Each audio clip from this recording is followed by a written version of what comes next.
Marley was dead to begin with. There's no doubt whatever about that. The register of his burial was signed by the clergyman, the clerk, the undertaker, and the chief mourner. Scrooge signed it, and Scrooge's name was good on Wall Street for anything he chose to put his hand to. Old Marley was as dead as a doornail.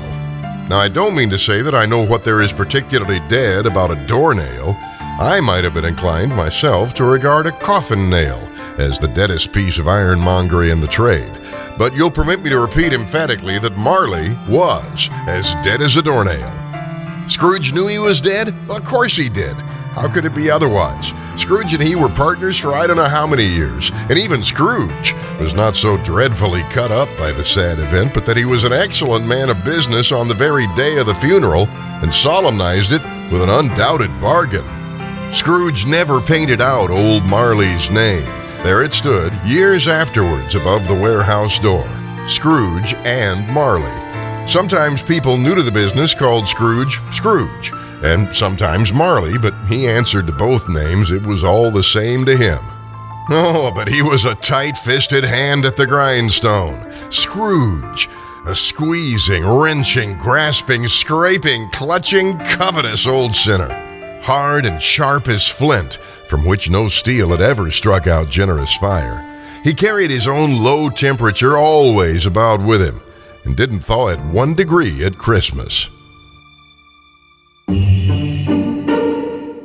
Once upon a time, of all the good days in the year, on Christmas Eve, old Scrooge sat busy in his counting house. It was cold, bleak, biting weather. The door of Scrooge's counting house was open so he could keep his eye on his clerk. Scrooge had a very small fire, but the clerk's fire was so very much smaller that it looked like one coal, but he couldn't replenish it. Scrooge kept the coal box in his own room, and just as surely as the clerk came in with a shovel, the master predicted that it would be necessary for them to part. Merry Christmas, Uncle! God bless ye! It was the voice of Scrooge's nephew, whose arrival was a surprise. Scrooge responded, Humbug. Christmas a humbug, Uncle! You don't mean that, I'm sure. I do. Merry Christmas. What right have you to be merry? I mean, you're poor enough. Come then, what right have you to be dismal? You're rich enough.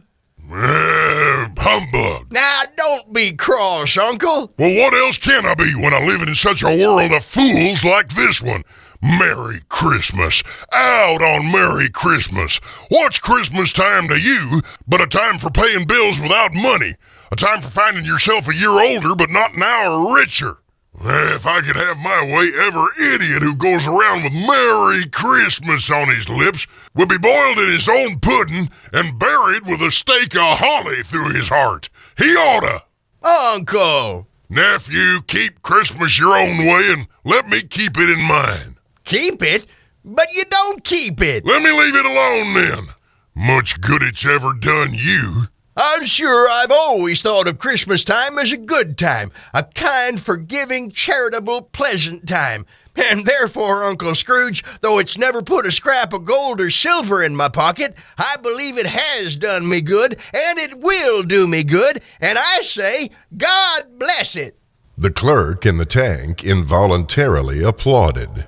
Let me hear another sound from you, and you'll keep your Christmas by losing your job. You're quite a powerful speaker, nephew. I wonder why you don't go into politics. Now, don't be angry, Uncle. Come on, have dinner with us tomorrow. I'd sooner see you in hell. But why? Why did you get married? Why, because I fell in love.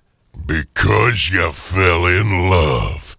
Well, that's the end of this conversation. Good afternoon. But you never came to see me before that happened. Why give it as a reason for not coming now? I said good afternoon. I want nothing from you. I ask nothing of you. Why can't we be friends? Good afternoon. I'm sorry with all my heart to find you so stubborn.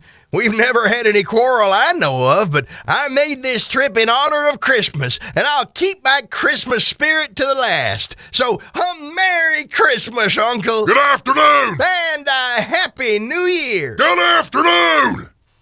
Scrooge's nephew stopped at the outer door to bestow the greetings of the season on the clerk, who, cold as he was warmer than Scrooge, for he returned them cordially.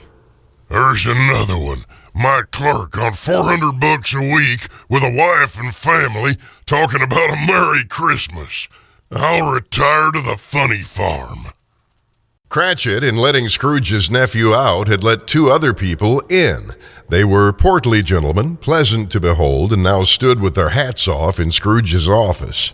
Scrooge and Marley's, I believe. Have I the pleasure of addressing Mr. Scrooge or Mr. Marley? Mr. Marley's been dead these 7 years. In fact, he died 7 years ago this very night. We have no doubt his liberality is well represented by his surviving partner. At this festive season of the year, Mr. Scrooge, it's more than usually desirable that we should make some slight provision for the poor and destitute. Many thousands are in want of common necessaries. Hundreds of thousands are in want of common comforts, sir. Ain't there any prisons? Well, plenty of prisons. And the state workhouses, are they still in operation? They are. Still, I wish I could say they were not. The treadmill and the poor law are in full vigor then? Both very busy, sir. Oh, well, I was afraid from what you said at first that something had happened to stop them in their useful course. I'm very glad to hear it. Well, a few of us are endeavoring to raise a fund to buy the poor some meat and drink and means of warmth. What shall I put you down for? Nothing. You wish to be anonymous? I wish to be left alone.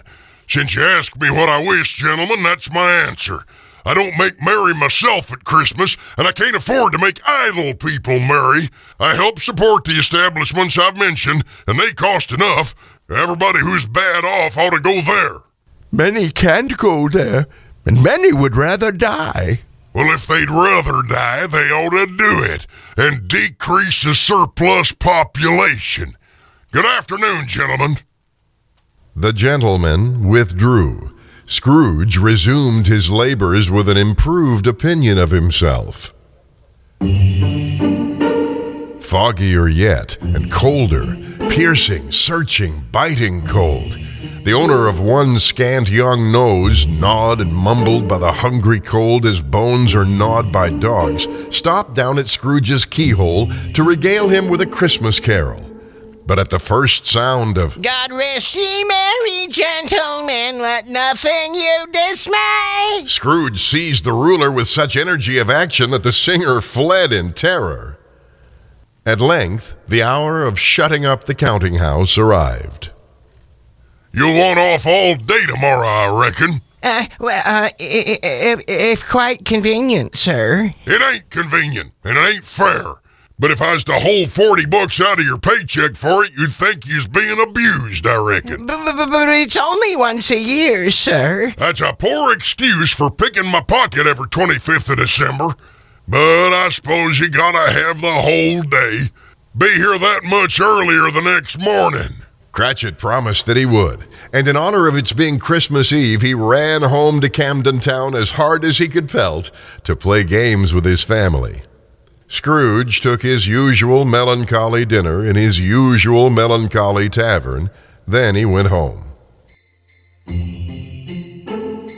Now, it is a fact that there was nothing at all particular about the knocker on the door of Scrooge's house, so let any man explain to me if he can how it happened that Scrooge, having his key in the lock of the door, saw in the knocker not a knocker, but Marley's face. Marley's face. It was not angry or ferocious, but looked at Scrooge as Marley used to look. That, and its livid color, made it horrible. As Scrooge looked fixedly at this phenomenon, it was a knocker again. To say that he wasn't startled or that his blood wasn't conscious of a terrible sensation to which he'd been a stranger from infancy would be untrue. But Scrooge put his hand upon the key he had relinquished, turned it sturdily, walked in, and lighted his candle. Oh, it's a humbug. It's a humbug, I tell you.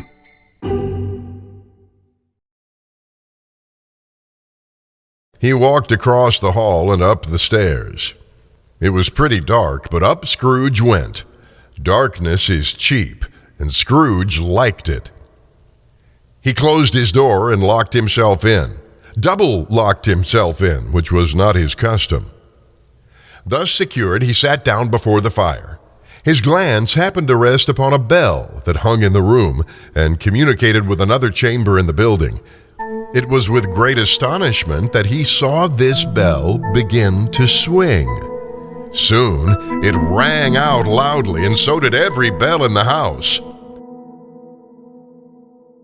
When the bells ceased, they were succeeded by a clanking noise deep down below, as if somebody were dragging a heavy chain over the casks in the wine merchant's cellar. Scrooge remembered to have heard that ghosts in haunted houses were described as dragging chains. It's a humbug still. I won't believe it. But without a pause, it came on through the heavy door and passed into the room before his eyes. Upon its coming in, the dying flame leaped up as though it cried, "I know him! Marley's ghost!" and fell again. The same face, the very same. Marley, in his pigtail, usual waistcoat, tights, and boots, the tassels on the latter bristling like his pigtail, and his coat skirts and the hair upon his head. The chain he drew was clasped about his middle. It was long and wound about him like a tail, and was made, for Scrooge observed it closely, of cash boxes, keys, padlocks, ledgers, deeds, and heavy purses wrought in steel. How now? What do you want with me? Much. Well, who are ye? Ask me who I was. Okay, well, who were you then? In life, I was your partner, Jacob Marley. Can you sit down? I can. Well, do it then. You don't believe in me. Well, I don't. Well, why do you doubt your senses? Because a little thing affects them. A slight disorder of the stomach makes them cheats. I mean, you might be an undigested bit of beef, a blot of mustard, a crumb of cheese, a fragment of an underdone potato. There's more gravy about you than grave, whatever you are. At this, the spirit raised a frightful cry and shook its chain with such a dismal and appalling noise that Scrooge held on tight to his chair to save himself from falling in a swoon. Scrooge fell upon his knees and clasped his hands before his face. Man of the worldly mind, do you believe in me or not? I do. I must. But why do spirits walk the earth? Why do they come to me? It's required of every man that the spirit within him should walk abroad amongst his fellow men and travel far and wide. And if that spirit goes not forth in life, it's condemned to do so after death. It's doomed to wander through the world. Oh, woe is me, and witness what it cannot share, but might have shared on earth and turned to happiness. You're bound with a chain. Tell me why. I wear the chain I forged in life. I made it, link by link and yard by yard. Is its pattern strange to you? Do you know the weight and length of the strong coil you bear yourself right now? It was as full and heavy and as long as this 7 Christmas Eves ago, and you've worked on it since then. Whoa, it's a heck of a chain. Jacob, oh Jacob Marley, speak comfort to me. I have none to give. My spirit never roved beyond the narrow limits of our money-changing hole, and weary journeys lie before me. 7 years dead and traveling all the time? No rest, no peace. incessant torture of remorse. Seems like you might have gone over a great quantity of ground in 7 years. The ghost, on hearing this, set up another cry. Captive, bound, and double-ironed, not to know that no space of regret can make amends for one's life's opportunities misused. Yet such was I. Oh, such was I. But you was always a good man of business, Jacob. Business? Mankind was my business. The common welfare was my business. Charity, mercy, forbearance, and benevolence were all my business. The dealings of my trade were but a drop of water in the ocean of my business. Hear me, my time's nearly gone. I'm listening, but don't be hard on me, Jacob. I'm here tonight to warn you that you have a chance and hope of escaping my fate. A chance and hope I got for you, Ebenezer. Oh, you was always a good friend to me. Thank you. You will be haunted by 3 spirits. Is that the chance and hope you mentioned, Jacob? It is. Well, then I think I'd rather not. Without their visits, you can't even hope to shun the path I tread. Expect the first one tomorrow when the bell tolls 1. Couldn't I take them all at once and have it all over with, Jacob? Expect the second on the next night at the same hour. The third on the third night when the last stroke of 12 has ceased to vibrate. Look to see me no more, and look that for your own sake you remember what's passed between us. The apparition walked backward from him, and at every step it took, the window raised itself a little, so that when the specter reached it, it was wide open. Scrooge became sensible of confused noises of lamentation and regret in the air. The night was filled with phantoms, wandering hither and thither in restless haste, and moaning as they went. Our misery is that we seek to interfere for good in human matters, but we've lost the power forever. Marley and the spirits faded together, and the night became as it had been when he walked home. And being much in need of repose, Scrooge went straight to bed and fell asleep upon the instant. When Scrooge awoke, it was quite dark, and he heard the clock in the church tower tolling 1. Lights flashed up in the room upon the instant, and the curtains of his bed were drawn, I tell you, by a hand, and Scrooge found himself face to face with the unearthly visitor who drew them. It was a strange figure, like a child, yet not so much like a child as like an old man. From the crown of its head there sprung a bright, clear jet of light, with a great extinguisher for a cap which it now held under its arm. Are you the spirit whose coming was foretold to me? I am.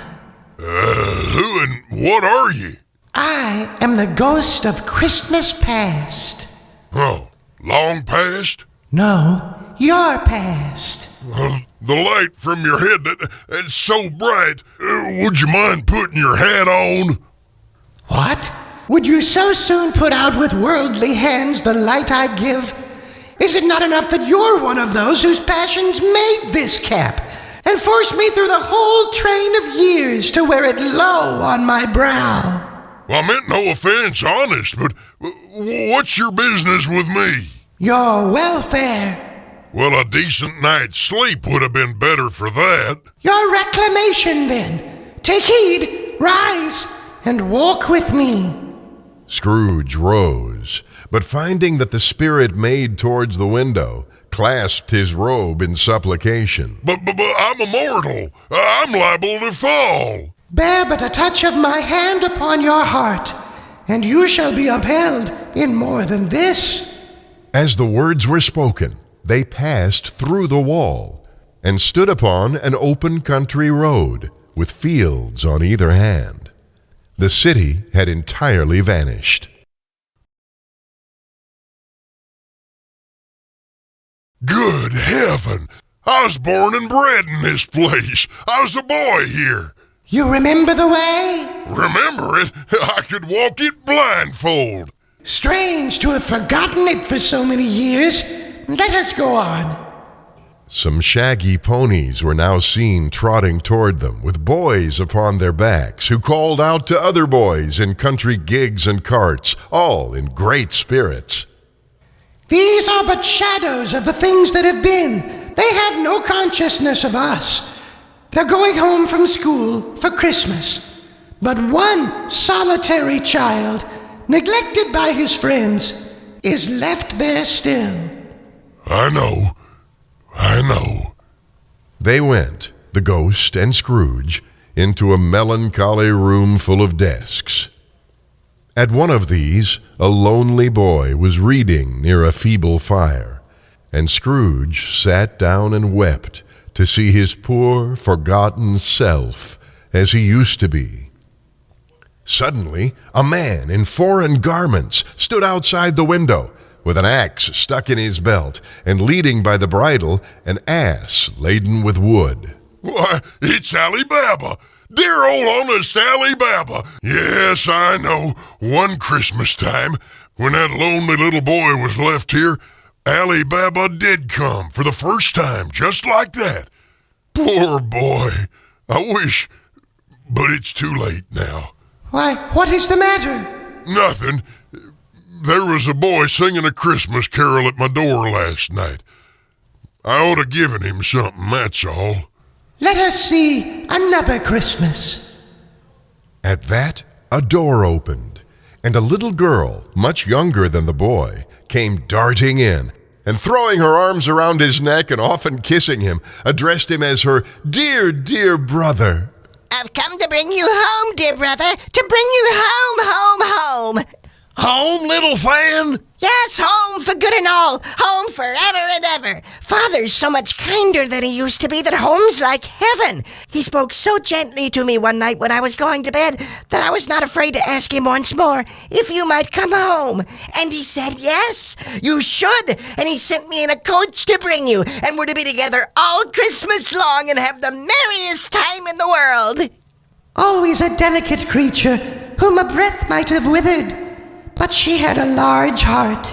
So she had. You're right. I'll not deny it, Spirit. God forbid. She died a woman and had, as I think, children. One child.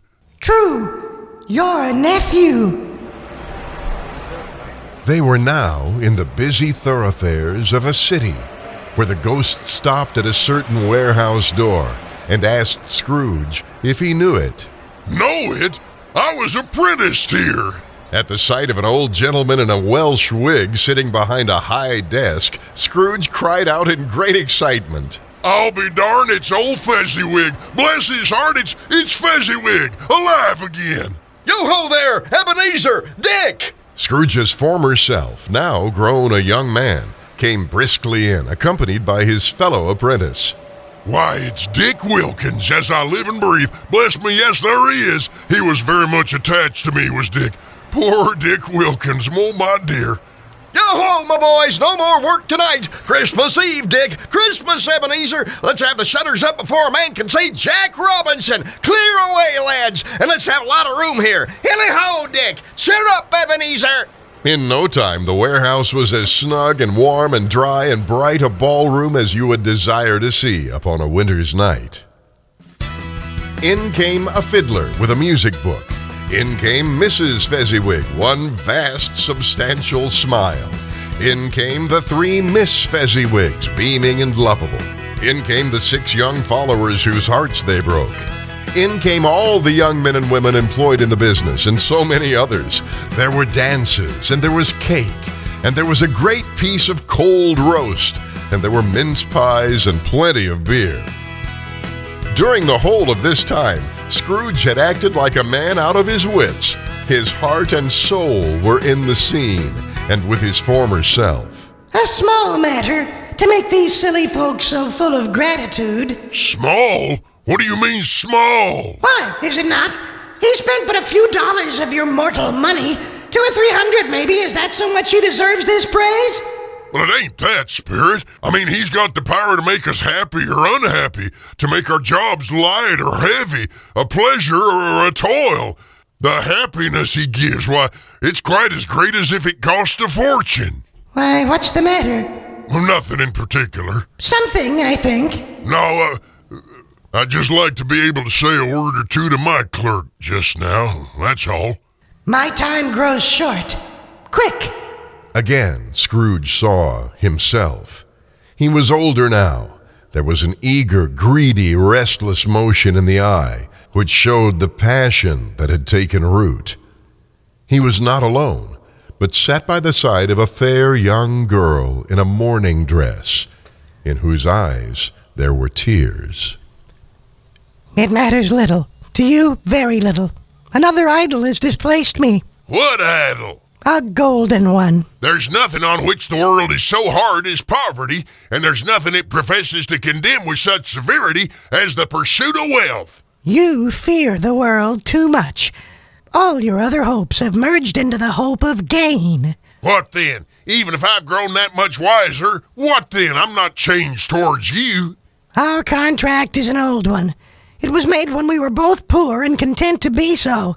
When it was made, you were another man. I was a boy. How often and how keenly I've thought of this, I won't say. It's enough that I have thought of it, and I can release you. Have I ever sought release? In words? No, never. Well, in what then? In a changed nature, in an altered spirit, in everything that made my love of any value in your sight. If this had never been between us, would you seek me out and try to win me now? You think not? I know you would never choose a poor girl. You who weigh everything by gain. And so I release you, with a full heart, for the love of the man you once were. May you be happy in the life you've chosen. She left him, and they parted. Spirit, show me no more.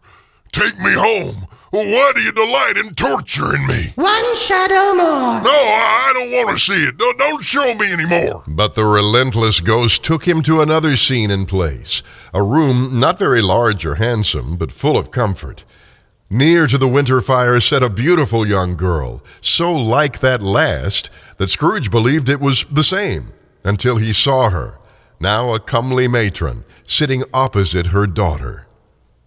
The noise in this room was perfectly tumultuous, for there were more children there than Scrooge in his agitated state of mind could count. But now a knocking at the door was heard, and such a rush immediately ensued that she, with laughing face and plundered dress, was borne towards it, the center of a flushed and boisterous group, just in time to greet the father, who came home attended by a man laden with Christmas toys and presents. Oh, the shouts of wonder and delight with which the development of every package was received. But by degrees, the children and their emotions got out of the parlor, and by one stair at a time, up to the top of the house where they went to bed, and so subsided. And now Scrooge looked on more attentively than ever, when the master of the house, having his daughter leaning fondly on him, sat down with her and her mother at his own fireside. And when Scrooge thought that such another creature, quite as graceful and as full of promise, might have called him father, and been a springtime in the haggard winter of his life, his sight grew very dim indeed. Belle, I saw an old friend of yours this afternoon. Who was it? Guess. How can I? I don't know. Mr. Scrooge. Mr. Scrooge it was. I passed his office window, and as it was not shut up and he had a candle inside, I could scarcely help seeing him. His partner lies on the point of death, I hear, and there he sat, alone, quite alone in the world, I do believe. Spirit, get me out of here. I told you these were shadows of the things that have been, that they are what they are. Do not blame me. Take me away. I can't bear it. Stop haunting me. Scrooge seized the extinguisher cap and by a sudden action pressed it down upon the spirit's head. The spirit dropped beneath it so that the extinguisher covered his whole form, and he disappeared. Scrooge was conscious of being exhausted, and further of being in his own bedroom. He had barely time to reel to bed before he sank into a heavy sleep.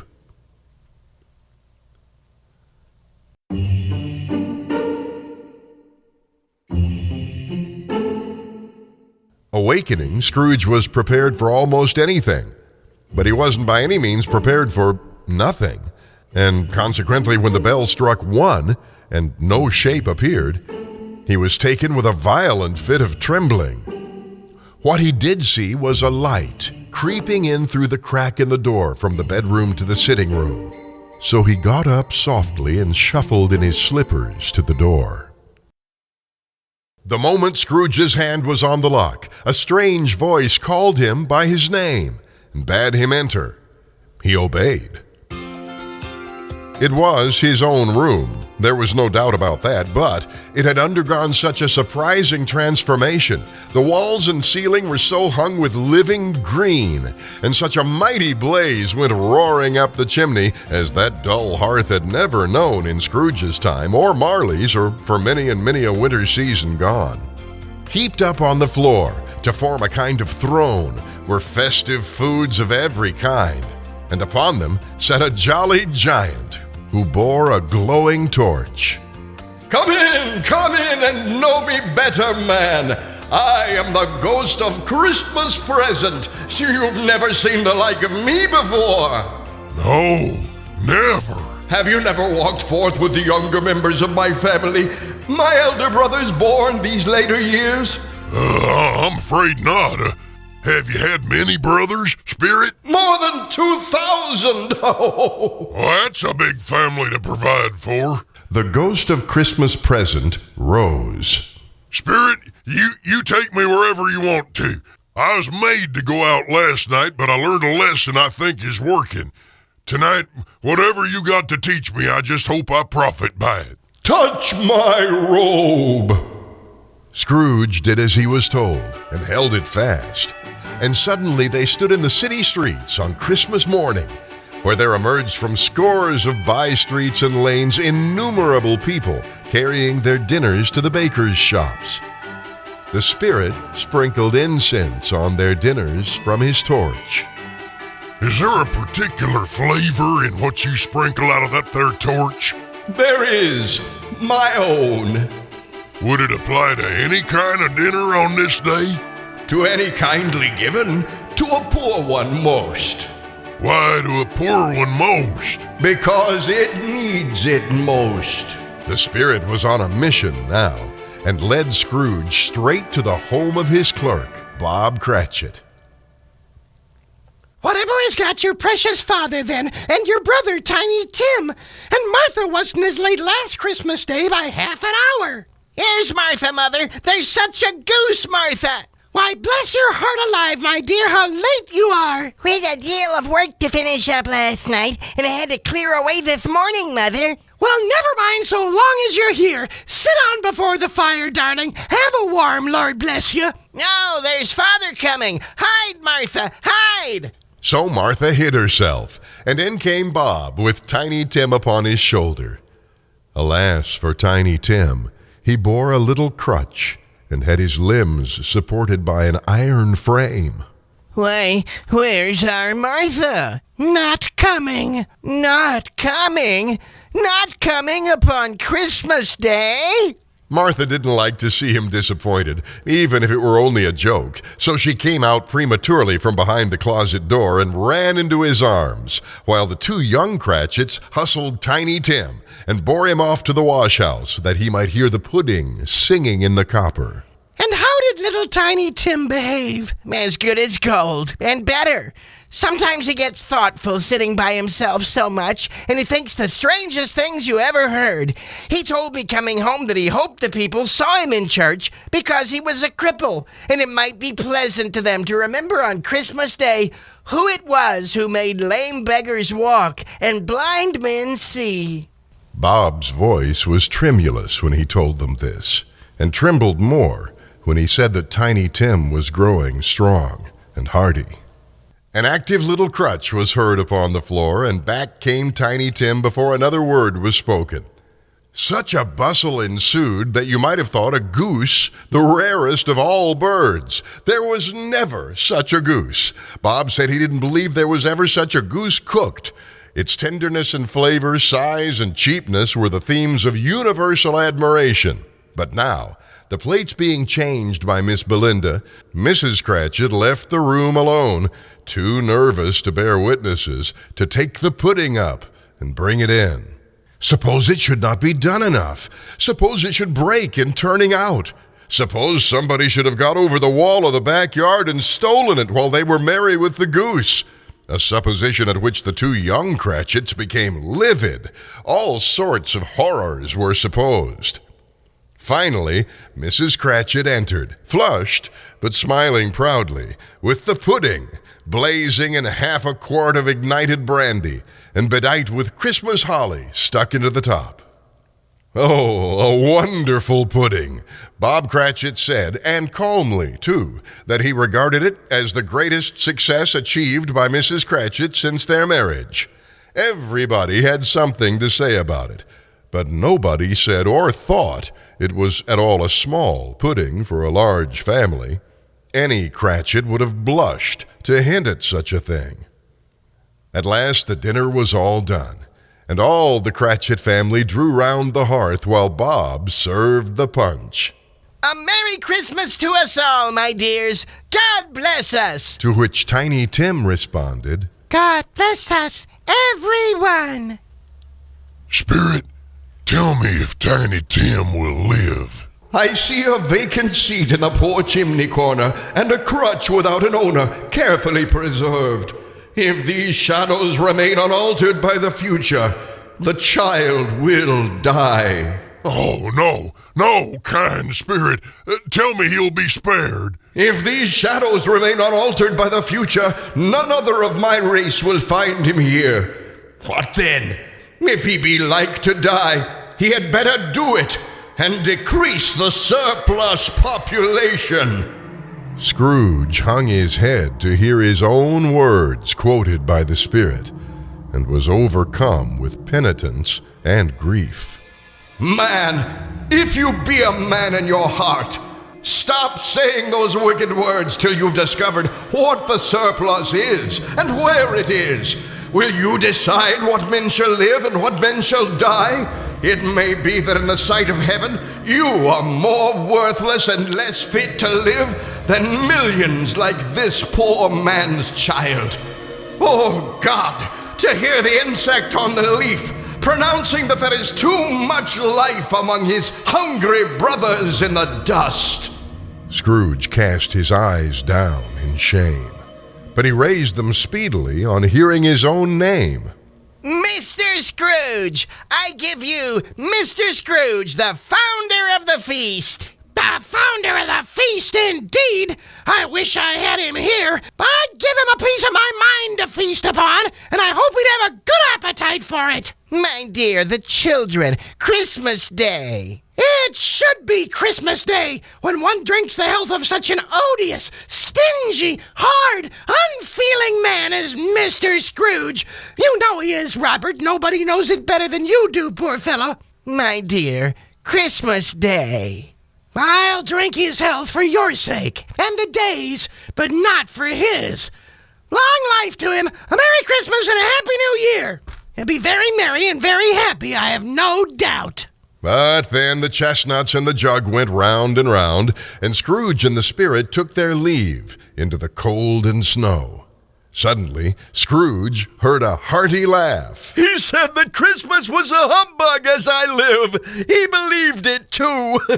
It was the voice of his nephew, and they were standing in the nephew's parlor, full of Christmas revelers.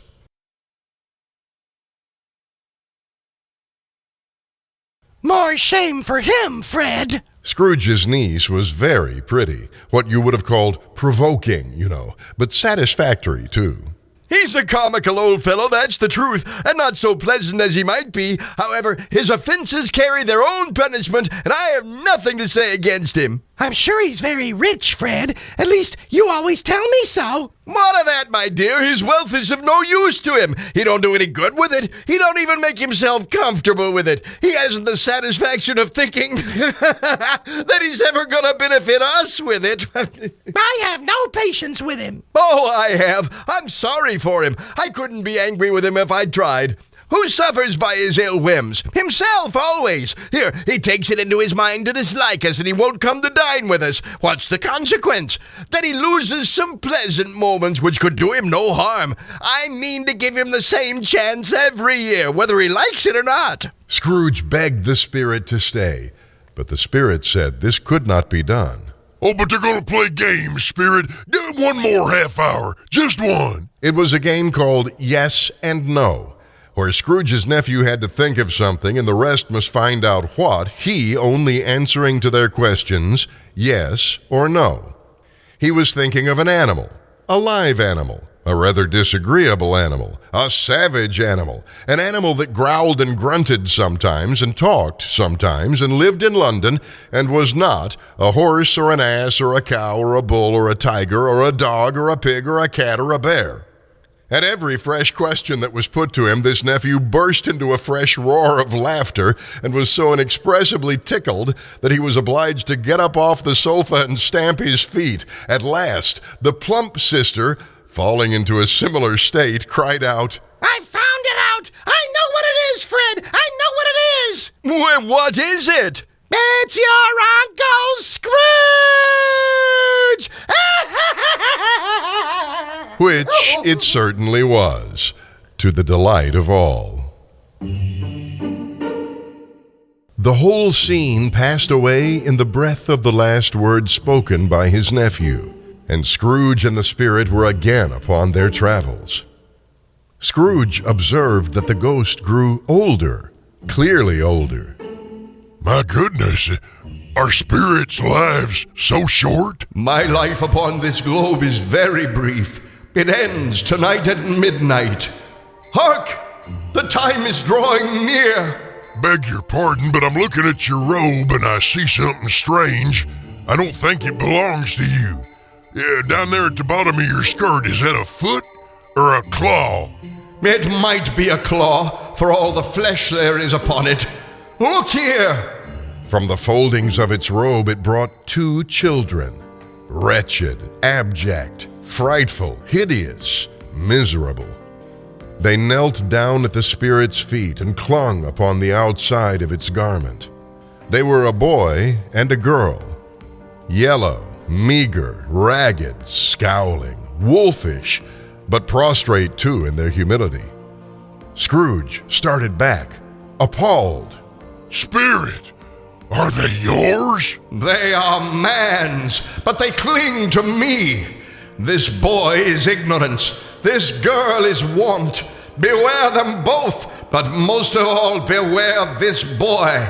For on his brow I see that written, which is doom. But don't they have any place to go or get help? Are there no prisons? Are there no workhouses? The bell struck 12. Scrooge looked about him for the ghost, but it was gone. As the last stroke ceased to vibrate, he remembered the prediction of old Jacob Marley, and lifting up his eyes, beheld a solemn phantom, draped and hooded, coming like a mist along the ground towards him. I'm in the presence of the ghost of Christmas yet to come? The spirit did not answer, but pointed onward with its hand. You're about to show me the shadows of the things that ain't happened yet, but will happen in the time before us. Is that so, Spirit? The upper portion of the garment was contracted for an instant in its folds, as if the spirit had inclined its head. That was the only answer Scrooge received. Ghost of the future, I fear you more than any specter I've seen. But I know your purpose is to do me good, and I hope to live to be another man from what I was, so I'm prepared to bear your company. Will you not speak to me? Well then, lead on. The night's going fast, and it's precious time to me, I know. Lead on, spirit. Suddenly, they were in the heart of the city, on Wall Street amongst the merchants, and stopped beside one little knot of businessmen to listen to their talk. Nope, don't know much about it either way. I only know he's dead. Yeah, when did he die? Well, last night, I believe. What was the matter with him? I thought he'd never die. Oh, God knows. Well, what's he done with his money? I ain't heard. Left it to his company, maybe. He didn't leave it to me, that's all I know. It's probably going to be a cheap funeral. I can't think of anybody to go to it. What, you want to make up a party and volunteer? Well, I don't mind going if there's a buffet. But if there ain't no lunch, I ain't going. When it come to think of it, I ain't sure I wasn't his best friend. Practically every time he saw me, he said hello. Bye-bye. Speakers and listeners strolled away. They left the busy scene and went into an obscure part of the town, where the ways were foul and narrow. Far in this den of infamous resort there was a low-browed rag and bone shop. Sitting amongst the wares he dealt in was a gray-haired rascal, nearly 70 years of age, smoking his pipe as a woman with a heavy bundle slunk into the shop. But she had scarcely entered when another woman, similarly laden, came in too, and she was closely followed by a man in faded black, who was no less startled by the sight of them than they had been upon the recognition of each other. After a short period of blank astonishment, in which the old man with the pipe had joined them, they all three burst into a laugh. Look, let the house cleaner be first, the laundry woman second, and the undertaker's man third. Look here, Joe, if we haven't all three met here without meaning it... Yeah, well, you couldn't have met in a better place. Come into the parlor. Come on in. So what are the chances, Mrs. Dilber? I mean, every person has a right to take care of themselves. He always did. That's true indeed. No man more so. Well, then don't stand there staring like you was afraid, woman. Who's the wiser? We're not going to be picking holes in each other's coats, I don't think. I don't think so. And I mean, really, who's the worse for a loss of a few things like these? Not a dead man, I reckon. What you said. And if you wanted to keep him after he was dead, the wicked old miser, why wasn't he more like everybody else in his lifetime? If he had been, he'd have had somebody to look after him when he was struck with death, instead of lying, gasping out his last, alone by himself.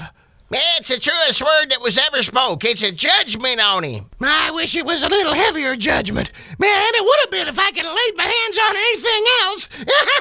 Open the bundle, Joe. Let me know the value. Speak out plain now. I'm not afraid to be first. I'm not afraid for anybody to see it. We knew pretty well that we were helping ourselves before we met here, I reckon. It's no sin. Open the bundle, Joe. But the man in faded black, mounting the breach first, produced his plunder. It was not extensive. A seal or two, a pencil case, a pair of sleeve buttons, and a brooch of no great value were all. $50, and I wouldn't give another dime if you used to cut my throat. Who's next? Mrs. Dilber was next. Sheets and towels, a little wearing apparel, 2 old-fashioned silver teaspoons, a pair of sugar tongs, and a few boots.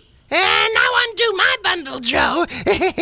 Joe went down on his knees and dragged out a large and heavy roll of some dark stuff. What do you call this? Bed curtains?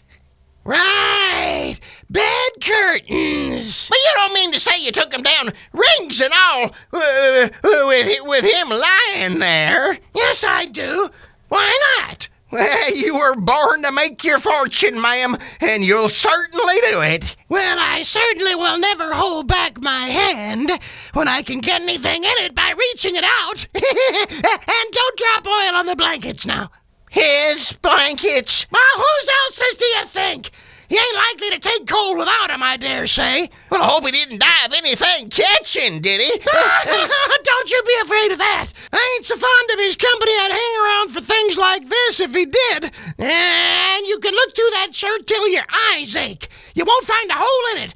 Or a threadbare place either. It's the best he had, and a fine one, too. They'd have wasted it if it hadn't been for me.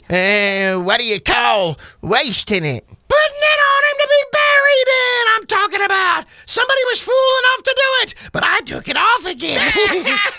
See, that's the way of it. He frightened everybody away from him while he was alive, and now he profits it when he's dead.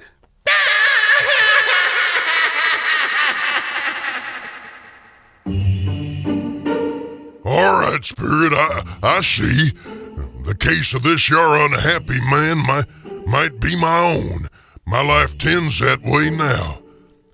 Oh, merciful heavens! What's this? The scene had changed to a darkened room with a bare, uncurtained bed, on which, beneath a ragged sheet, there lay, plundered and bereft, unwatched, unwept, uncared for, the body of a man. Spirit, this is a fearful place. Let's get out of here. But the ghost pointed with an unmoved finger to the body. I understand you, and I would look under that sheet if I could, but I can't, Spirit. I just can't do it. Listen, if there's anybody in this town who feels some emotion caused by this man's death, would you show that person to me, Spirit? I'm begging you. Suddenly they were in a poor room by daylight, as a woman hurried to the door and met her husband, a man whose face was careworn and depressed, though he was young. Is it good or bad? Bad. We're quite ruined then. No, there is hope yet, Caroline. If he relents, there is. Oh, he's past relenting. He's dead. Dead? But to whom will our debt be transferred? I don't know. But before that time, we shall be ready with the money. Oh. We may sleep tonight with light hearts, Caroline. Oh, no, Spirit, no. I want to see some tenderness connected with a death. In a moment, they entered poor Bob Cratchit's house and found the mother and the children seated round the fire. Quiet, very quiet. The noisy little Cratchits were as still as statues in one corner and sat looking up at Peter, who had a book before him. And he took a child and set him in the midst of them. The mother laid her sewing upon the table and put her hand up to her face. The color hurts my eyes. It makes them weak by this light. I wouldn't show weak eyes to your father when he comes home for the world. It must be near his time. Oh, past it. But I think he's walked a lot slower than he used to these last few evenings, Mom. I've known him to walk with Tiny Tim upon his shoulder. Very fast indeed. Oh, so have I. Often. Oh, but he was very light to carry, and his father loved him so. It was no trouble. No trouble. Oh, there's your father at the door. She hurried out to meet him. You went there today, Robert. Yes, my dear. I wish you could have gone. It would have done you good to see how green a place it is. But you'll see it often. I promised him that we would walk there on a Sunday. My little child. He broke down all at once. He couldn't help it. They drew about the fire and talked.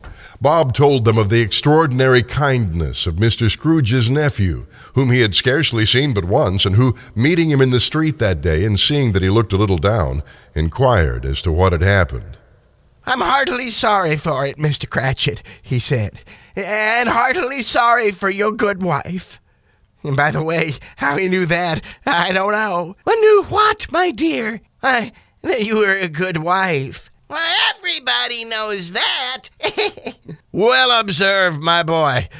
Heartily sorry, he said, for your good wife. If I can be of service to you in any way, he said, giving me his card. That's where I live. Come and see me. It really sounded as if he'd known our Tiny Tim and felt with us. Oh, I'm sure he's a good soul, Bob. Well, family, this is our first parting. But I know, my dears, that when we remember how patient and how easygoing he was, even though he was just a little child, we'll not easily quarrel among ourselves and forget poor Tiny Tim doing it. Oh, no, of course not. Of course not, my dear. It's all right. I'm a very happy man. A very happy man. The scene faded, and Scrooge faced the ghost. Spirit, something tells me that our parting moment is nearly here. I know that, but I don't know why. Tell me, who was that man that we saw lying dead? The ghost of Christmas yet to come conveyed him to a churchyard. The spirit stood among the graves and pointed down to one. Okay, but before I draw near to that stone, answer me one question. Are these the shadows of things that will be, or are they only the shadows of things that might be? Still, the ghost pointed downward to the grave by which it stood. Men's lives lead to certain ends, I know that. But if they take a different course, the ends have to change too. Say that so with what you've shown me. The spirit was immovable as ever. Scrooge crept towards it, trembling as he went, and following the finger, read upon the stone of the neglected grave his own name, Ebenezer Scrooge. Oh no! Am I the man who lay upon that bed? The finger pointed from the grave to him and back again. Oh, no, Spirit, no! Hear me! I'm not the man I was! I won't be that man ever again on account of this! Why, show me this stuff, if I'm past all hope! Please, tell me I could change the shadows you've shown me by an altered life! I will honor Christmas in my heart, and I'll keep it all the year! I'll live in the past and the present and the future! The spirits of all three will work inside me! I won't shut out the lessons you teach. Oh, tell me, I can wipe away the writing on this here stone. Holding up his hands in a last prayer to have his fate reversed, he saw an alteration in the phantom's hood and dress. It shrunk, collapsed, and dwindled down into a bedpost.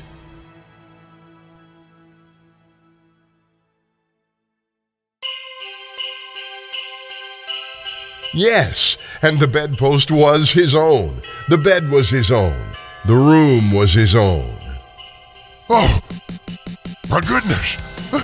Jacob Marley, heaven and Christmas time be praised! I will make good my promise.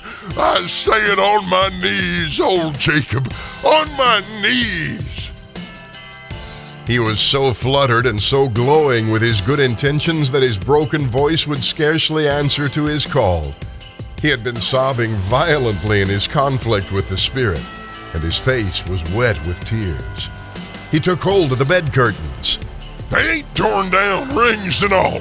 They're here. I'm here.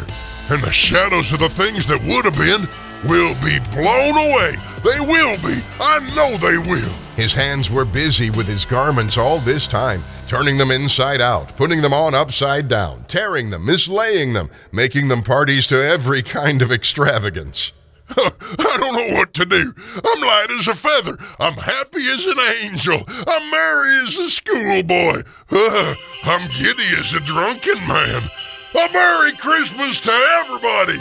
A Happy New Year to all the world. Scrooge had frisked into the sitting room, and was now standing there perfectly winded. There's the saucepan the gruel was in, and there's the door where Jacob Marley entered, and there's the corner where the ghost of Christmas present sat. There's the window where I saw the wandering spirits. It's all right. It's all true. It all happened. Really, for a man who'd been out of practice for so many years, it was a splendid laugh, a most illustrious laugh. The father of a long, long line of brilliant laughs. I don't even know what day of the month it is. I don't know how long I've been with the spirits. I don't know anything. I'm actually quite a baby. Never mind. I don't care. I'd rather be a baby. He was checked in his transports by the churches, ringing out the lustiest peals he'd ever heard. Running to the window, he opened it and put out his head. No fog, no mist, clear, bright, cold, piping for the blood to dance to, thought Scrooge. Seeing a boy walking by in Sunday clothes, Scrooge called out, Hello there. What's today, my fine fella? Today? Why, Christmas Day! Christmas Day? I ain't missed it. The spirits did it all in one night. Well, they can do anything they like. Of course they can. Hello, my fine feller. Hello!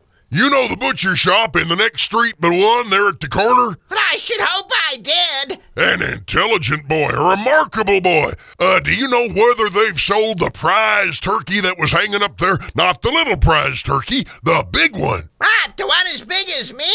What a delightful boy. It's a pleasure to talk to you. Yeah, that's the one, son. Well, it's hanging there right now. It is? All right, then go and buy it. Bite me! No, I mean it. Go and buy it and tell him to bring it back here, and I'll give him the directions where to take it. Come back with the man and I'll give you $1.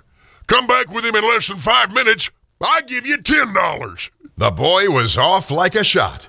He must have had a steady hand at a trigger, who could have gotten off a shot half so fast. I'll send it to Bob Cratchit's. He won't know where it came from. It's twice the size of Tiny Tim. The hand in which he wrote the address was not a steady one, but write it he did somehow, and went downstairs to open the street door, ready for the coming of the poulterer's man. As he stood there waiting his arrival, the knocker caught his eye. I shall love it as long as I live. And here's the turkey. Hello, woo! Come on, how are ye? Merry Christmas. Oh, my goodness, you can't carry that turkey to Camden Town, sir. You must have a cab. The chuckle with which he said this, and the chuckle with which he paid for the turkey, and the chuckle with which he paid for the cab, and the chuckle with which he recompensed the boy, were only to be exceeded by the chuckle with which he sat down breathless in his chair again, and chuckled till he cried. Scrooge dressed himself, all in his best, and at last got out into the streets. The people were by this time pouring forth, as he had seen them with the ghost of Christmas present, and walking with his hands behind him, Scrooge regarded everyone with a delighted smile. He looked so irresistibly pleasant, in a word, that 3 or 4 good-humored fellows said, "Good morning, sir, a Merry Christmas to you."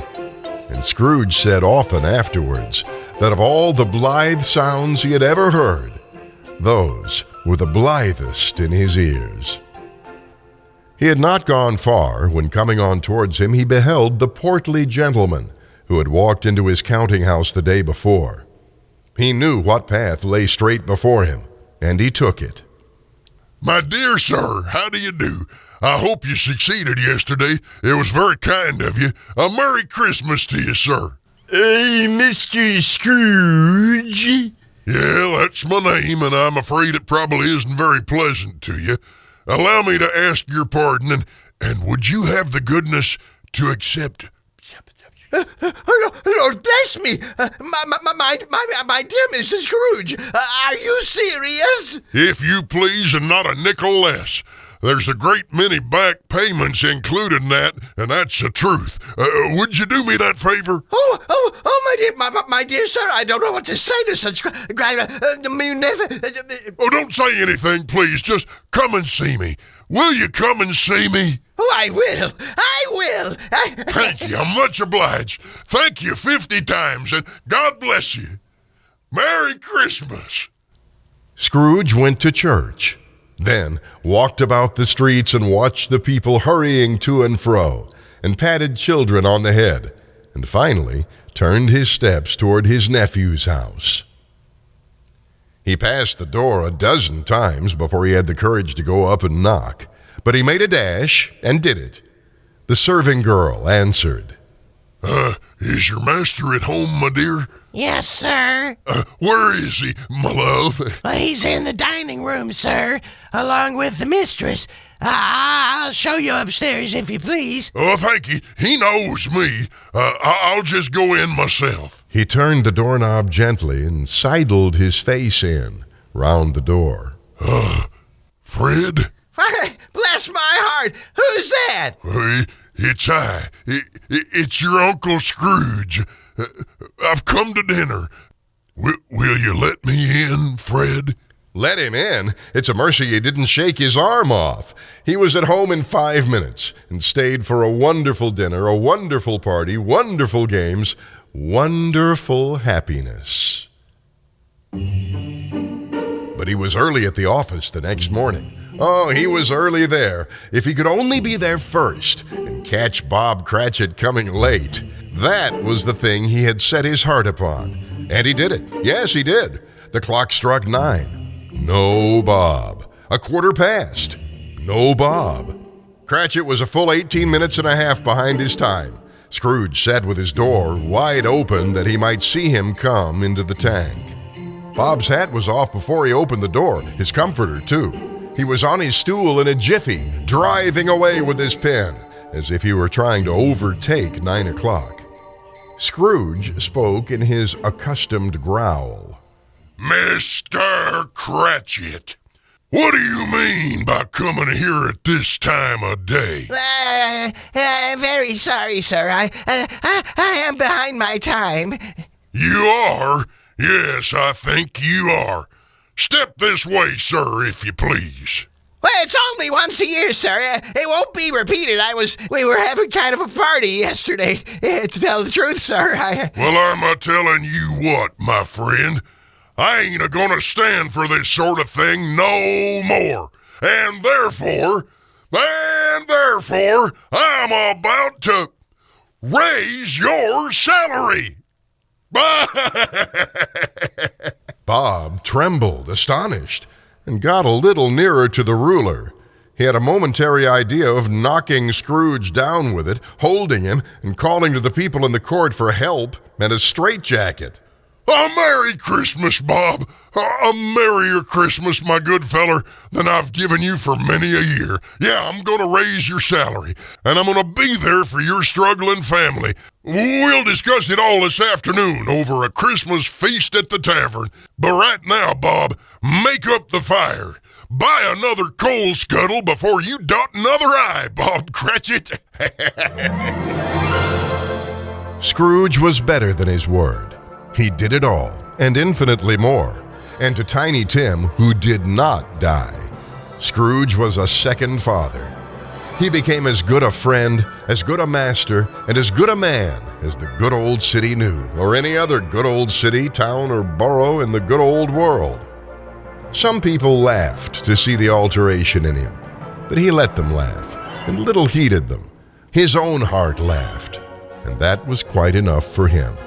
And it was always said of Scrooge that he knew how to keep Christmas well, if any man alive possessed the knowledge. May that be truly said of us, and all of us. And so, as Tiny Tim observed, God bless us, everyone.